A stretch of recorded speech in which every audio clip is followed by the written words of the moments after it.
Morning to all student. Once again आपका बहुत बहुत स्वागत है आपके प्यारे से YouTube channel Saraswati tuition academy में। और स्टूडेंट आज हम डिस्कस करेंगे चैप्टर नंबर 4 कार्बोनेट्स कंपाउंड का soap the familiar cleaning agent. ठीक है स्टूडेंट, तो देखिए होता क्या है आप इसके बारे में समझिएगा। सोप तो शायद आप सबने देखा है ना। हम इसमें डिस्कस करेंगे डिटर्जेंट के बारे में भी, इसके क्लीनिंग एक्शन के बारे में भी। ठीक है स्टूडेंट, तो बने रहिए हमारे चैनल के साथ और समझिए कि what is the cleaning action. ठीक है, देखिए सबसे पहले आप इतना समझ लीजिए कि जो सोप होता है ना student, soap is a number 1 sodium stearate. ठीक है, इसके अलावा सोडियम ओलेट, इसके अलावा सोडियम पाल्मिटेट। ठीक है, इस टाइप के सोप होते हैं। ठीक है स्टूडेंट, आप ये याद रखिएगा। अब इस सीरीज में आप ये याद रखिए स्टूडेंट, इनके जो फॉर्मूले हैं मैं आपको लिखा देता हूँ। देखिए इस फॉर्मूला होगा सोडियम स्टेरेट वाले का जो फॉर्मूला बनेगा वो तो हाइड्रोक्सी कंपाउंड के साथ मिलकर बन जाएगा। ठीक है, तो आप ऐसे भी लिख सकते हैं C17H35COO Na। इसमें स्टूडेंट आप लिख सकते हैं C17H33COO Na। यहाँ लिख सकते हैं आप स्टूडेंट C17H31COO Na।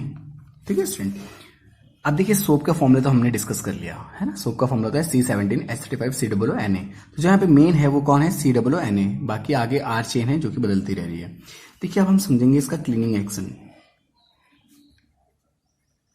जो कि बहुत ही ज्यादा इंटरेस्टिंग है, आपको बहुत अच्छे से समझ में आ जाएगा स्टूडेंट अगर आप ध्यान से पूरी वीडियो देखेंगे और समझिएगा। ठीक है, देखिए सबसे पहले मैं इसका स्ट्रक्चर बना के दिखाता हूँ C17H35COO Na का।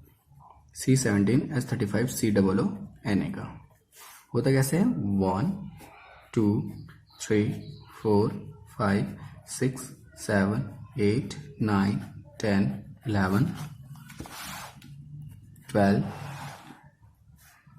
13 14 15 16 17। ठीक है, और एक ये 18। अब देखिए 1 2 3 4 5 6 7 8 9 10 11 12 13 14 15 16 17 18। तो जो 17 है यहाँ तक तो हमने ये कार्बन की 18 क्यों लिया, क्योंकि एक कार्बन यहाँ पे भी है। देखिए तो टोटल हो गया 18। अब इसको अरेंज कीजिए। देखिए यहाँ पे एक ही बॉन्ड से ये अटैच है, इसका मतलब CH3 आएगा। यहाँ पे 2 बॉन्ड्स अटैच है, CH2 आएगा। ये भी 2 से अटैच है, यहाँ पे 2 आएगा। यहाँ पे भी 2, यहाँ पे भी CH2 CH2 CH2 CH2 CH2 CH2 CH2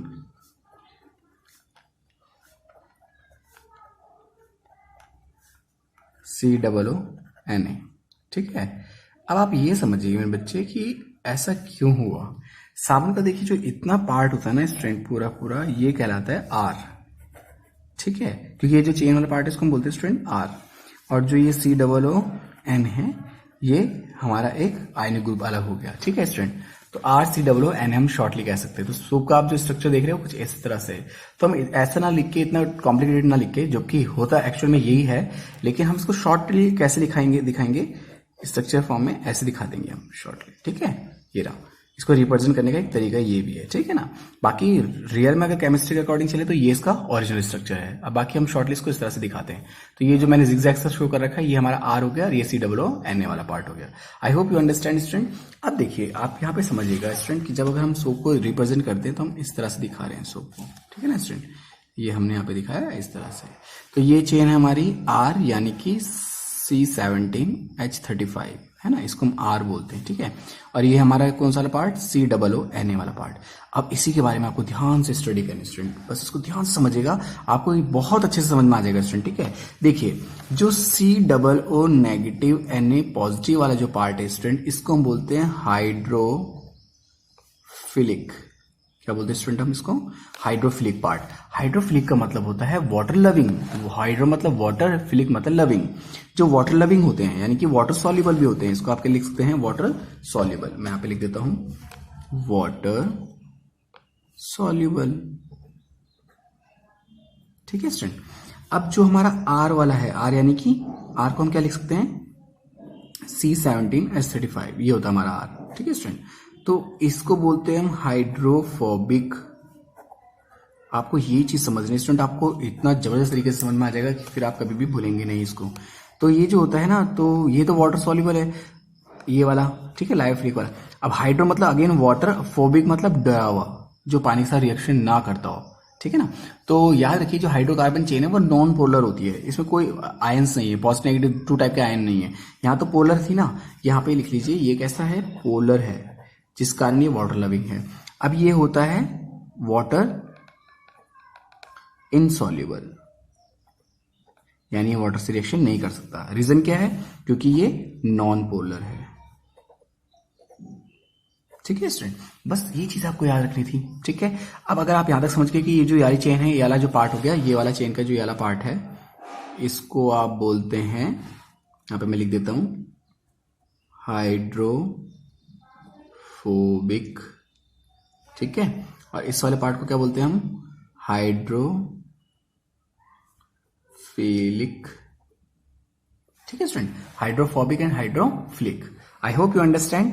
अब देखिए आप क्लीनिंग एक्शन देखिए, मैं आपको कुछ स्टेप में समझाऊंगा इसको, आप ध्यान से देखिएगा। देखिए सबसे पहले आप ये मानिए कि ये आपका कोई डर्ट है, ठीक है, ये ग्रीस व्रीस हो सकता है, कोई भी डर्ट हो सकती है, ठीक है ना, ठीक है स्टूडेंट। ये हमारी कोई डर्ट है जो कि क्लोथ में आ चुकी है किस तरीके से। अब मैं चाहता हूं कि ये साफ हो जाए, ठीक है, तो यहाँ पे मैंने ले लिया है, ये है डर्ट पार्टिकल्स, ठीक है। अब ये कहाँ आ गए, हमारे क्लोथ में आ गए हैं, ठीक है, डस्ट पार्टिकल्स। अब डस्ट पार्टिकल्स की जगह ये क्या हो सकते हैं, इसमें ग्रीस लिख सकते हैं आप, ठीक है, एग्जाम्पल के लिए, ठीक है ना, ग्रीस की एक लेयर आके हमारे किसी क्लोथ की स्किन पे चढ़ गई, ठीक है। अब ऐसा हो गया, अब आप चाहते हैं यार ये प्योर हो जाए, ठीक है स्टूडेंट, आप क्या चाहते हैं कि ये थोड़ा प्योर हो जाए। आपने क्या करा, इस पे आपने लगा दिया, इसमें आपने लगा दिया है थोड़ा सा सोप, ये तो आपका ये डर्ट है, और इस पे आपने थोड़ा सा लगाया है यहाँ पे सोप। अब देखिए सोप लगाने के बाद क्या होगा, कुछ ऐसा है, सोप को हम इस तरह से रिप्रेजेंट कर सकते हैं, ठीक है, इस तरह से ये सोप जो है यहाँ पे अपना क्लीनिंग एक्शन शो करना शुरू कर दिया, ठीक है ना। अब हुआ क्या है, यहाँ पे क्या कर रहे हैं, सोप का एक्शन शुरू हो गया, सोप एक्शन, ठीक है। ये कर क्या रहे हैं, कवर डर्ट पार्टिकल्स, ठीक है। अब आया था हमारा सी नंबर पे। अब यहां पे देखिए आप क्या कर रहे हैं, जो आपके डर्ट पार्टिकल हैं ये रिमूव करने की कोशिश कर रहे हैं इसको, ठीक है ना, क्या कर रहे हैं, इसको रिमूव करने की कोशिश कर रहे हैं।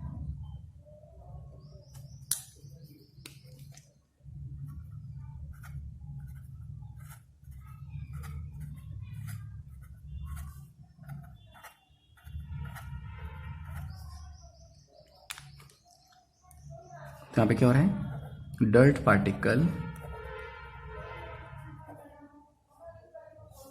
डिस्प्लेस, देख रहे हैं ना आप, यहां से ज्यादा यहां पे कवर हो गया, डिस्प्लेस कर रहे हैं उसको धीरे धीरे, ठीक है ना। अब एक कंडीशन ऐसी आएगी,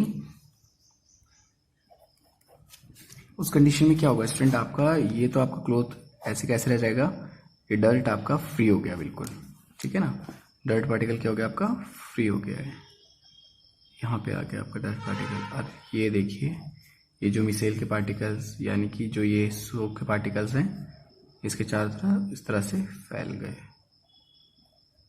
यानी सोप ने अपना एक्शन कंप्लीट कर दिया, आपका जो डस्ट पार्टिकल है वो फ्री हो गया, है ना। ऐसे में इस कंडीशन में आपको याद रखना है स्टूडेंट की, इस कंडीशन में हम बोलते हैं कि हमने जो फॉर्मेशन की है वो है मिसेल फॉर्मेशन, मिसेल फॉर्मेशन। अब क्या होती है मिसेल फॉर्मेशन, जब हम किसी क्लोथ में से डस्ट पार्टिकल या ग्रीस के पार्टिकल की वो हटा देते हैं, रिमूव कर देते हैं, तो स्टूडेंट इस कंडीशन में आपका जो कपड़ा होता है, क्लोथ होता है, बिल्कुल साफ हो जाता है। तो उसी को हम कहते हैं student cleaning action of soap. तो देखिए यहाँ पे मिसेल फॉर्मेशन के नाम से भी आता है बोर्ड एग्जाम में, तो आपको ये भी समझना है कि मिसेल कैसे फॉर्मेशन होती है, ठीक है। अब देखिए मेरे को लगता है कि ये मैंने फिगर से तो आपको समझा दिया, ये देखिए फिगर से तो स्टूडेंट मैंने आपको समझा दिया, लेकिन मुझे लगता है कि इससे ज़्यादा आपको समझने की ज़रूरत है इसको, क्योंकि अभी आप क्लास 10th में हैं, तो मैं और अच्छे से आपको एक्सप्लेन करता हूँ। एक तो ये मेथड हो गया कि देखिए सबसे पहले क्लोथ पे एक डस्ट पार्टिकल्स था, ठीक है, फिर हमने सोप का एक्शन उसके साथ देखा, सोप उसको कवर कर रहे हैं, क्योंकि देखिए ध्यान से देखिए स्टूडेंट, मैं यहीं पे आपको एक्सप्लेन कर दूंगा। जो डर्ट है वो कपड़े से बाहर क्यों नहीं जा रहा है, रीजन क्या है उसका? रीजन ये है कि जो डर्ट है वो हाइड्रोफोबिक है, वो पानी से डरता है, ठीक है ना। तो वो कपड़े के साथ, रेशों के साथ चिपक के बैठ गया, वो जा ही नहीं रहा उसके साथ बाहर, ठीक है ना, क्योंकि इसका रिएक्शन नहीं कर सकता, वाटर इनसॉल्युबल है।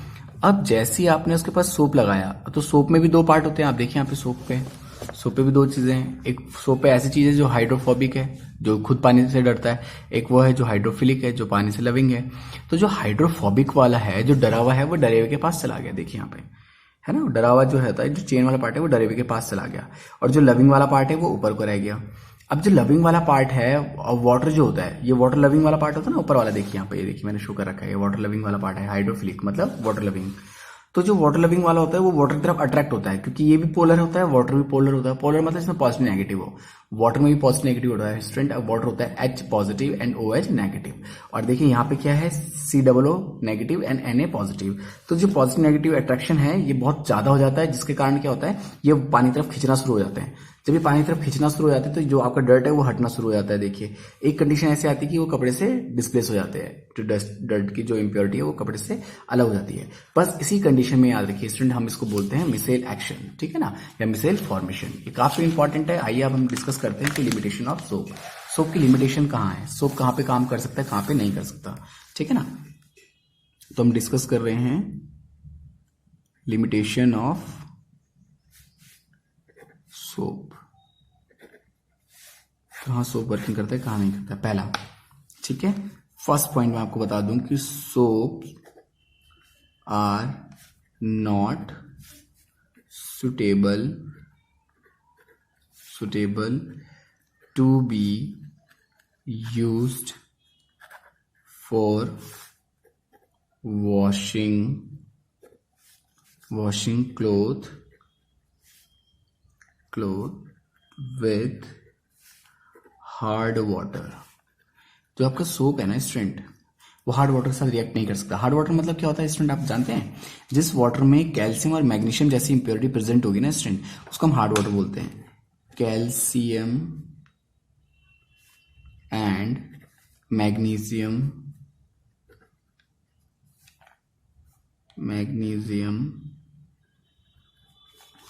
Ions present in hard water, ठीक है स्टूडेंट। देखिए हार्ड वाटर तभी बनता है जब, ये देखिए ये पॉइंट आपको याद रखना है बस, ठीक है ना, ये की पॉइंट हो जाएगा इसका। हार्ड वाटर क्या होता है, जब कैल्शियम मैग्नीशियम की इंप्योरिटी किसी भी वाटर में प्रेजेंट हो, तो बस हम उसको तब बोलते हैं हार्ड वाटर, ठीक है ना। अब नेक्स्ट देख लेते हैं क्या लिमिटेशन है इसकी। नेक्स्ट लिमिटेशन है स्टूडेंट इसकी कि देखिए होता ये है कि जो सोप है आपका वो कैसा होता है, वो होता है एल्कलाइन नेचर का, यानी कि बेस नेचर का होता है। वैसे तो न्यूट्रल होता है लेकिन बेस मानते हैं हम सोप को, ठीक है। तो इसलिए याद रखिए कि एक वुलन फैब्रिक के साथ रिएक्शन नहीं कर सकता, ठीक है। मैं यहाँ पे लिख देता हूं, because of the alkaline nature, यानी कि बेस नेचर, ठीक है, base nature, soap can not be used for woollen fabric, ठीक है स्टूडेंट, बस ये याद रखिएगा, ठीक है। वूलन फैब्रिक पे वर्किंग नहीं करता है। रीजन क्या है वो मैं रीजन मैंने आपको बता दिया, क्योंकि किस नेचर का होता है, बेसिक नेचर का होता है। I hope you understand student. आप क्वेश्चन एग्जाम में आपकी एग्जाम में आ जाएगा कि what is a hard water, तो आप लिख सकते हैं कि हार्ड वाटर वो होता है जिसमें कैल्शियम और मैग्नीशियम प्रेजेंट होते हैं आयंस की फॉर्म में। तो देखिए जब हम हार्ड वाटर में, यानी रिवर, पॉन्ड्स वगैरह में, तालाबों के पानी में या नदी के पानी में जब हम कपड़े नहीं धो सकते हैं, तो फिर स्टूडेंट हम कैसे ये करेंगे कि जो रिवर के साइड में रहते हैं लोग, वो तो कैसे सरवाइव करेंगे, फिर वो कपड़े कैसे धोएंगे। देखिए उसके लिए एक ऑप्शन बना जिसका नाम है डिटर्जेंट, ठीक है। तो अब हम डिस्कस कर रहे हैं डिटर्जेंट को, ठीक है ना। डिटर्जेंट एक ऐसा जो कि soap as a cleaning action ही हम इसको यूज करते हैं, लेकिन याद रखिए कि डिटर्जेंट्स आर जनरली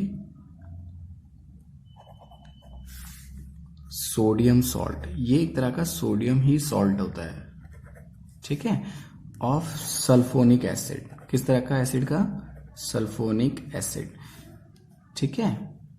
देखिए वहां पे पीछे जो अभी आपने सोप में पढ़ा वो कार्बोक्सिलिक एसिड का सोडियम सॉल्ट होता है, ठीक है। और ये जो डिटर्जेंट है यानी कि वो होता है COONA, अगर आपने ध्यान से देखा होगा।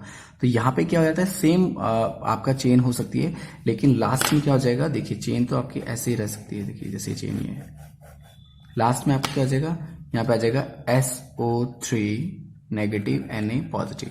सोप में क्या था, COO negative Na positive. I hope you understand student. ये है डिटर्जेंट मॉलिक्यूल्स, मैंने डिटर्जेंट का मॉलिक्यूल्स का स्ट्रक्चर आपको बना के दिखाया है। अब ये याद रखिए, जो आपका डिटर्जेंट है वो हार्ड वाटर के साथ साथ सॉफ्ट वाटर दोनों से रिएक्शन कर सकता है, जबकि जो डिटर्जेंट होते हैं ना, जो सोप होते हैं, वो हार्ड वाटर के साथ रिएक्ट नहीं कर पाते हैं, ठीक है ना। डिटर्जेंट बहुत इजीली इसके साथ रिएक्शन कर सकता है, तो इसलिए हम उसको बोलते हैं सोपलेस डिटर्जेंट, ठीक है ना। तो चलिए अब हम देखते हैं कि सोप क्यों ज्यादा बेटर है, ठीक है ना। कुछ ऐसा डिफरेंस समझ लेते हैं जो सोप और डिटर्जेंट पे है, ठीक है ना। तो मैं यहाँ पे लिख लेता हूं, यहाँ पे लिखते हैं हम इसको स्टूडेंट, देखिए यहाँ पे मैं लिखता हूं डिटर्जेंट और सोप, देखते हैं कौन ज्यादा बेटर है, ठीक है। यहाँ पे लिख देता हूं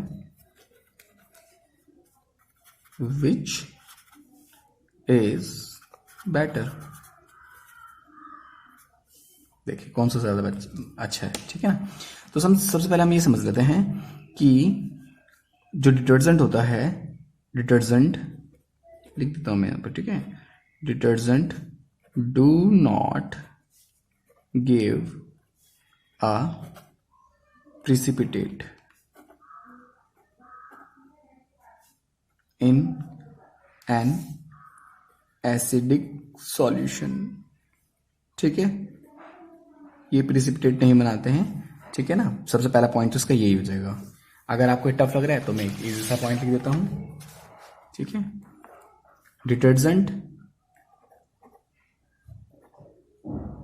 detergent are effective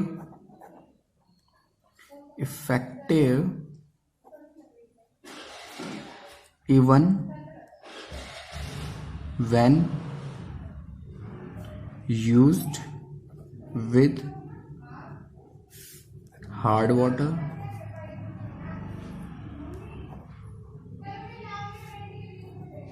they do not form scum, ठीक है, ये भी याद रखिएगा। Detergents are effective even when used with hard water. Detergent effective है हार्ड वाटर के साथ, they do not form scum, वो मैल, इसका मतलब होता है स्टूडेंट मैल, है ना, वो गंदगी मैल नहीं निकलते एकदम से, ठीक है ना। अगर आप उसको थोड़ी देर छोड़ के रखेंगे तो ये उसके साथ रिएक्शंस करता है। थर्ड पॉइंट में ऐसे लिखता हूं जो आप इजिली, जो आपको याद रहे, ठीक है, वो ये है कि detergents are usually non biodegradable,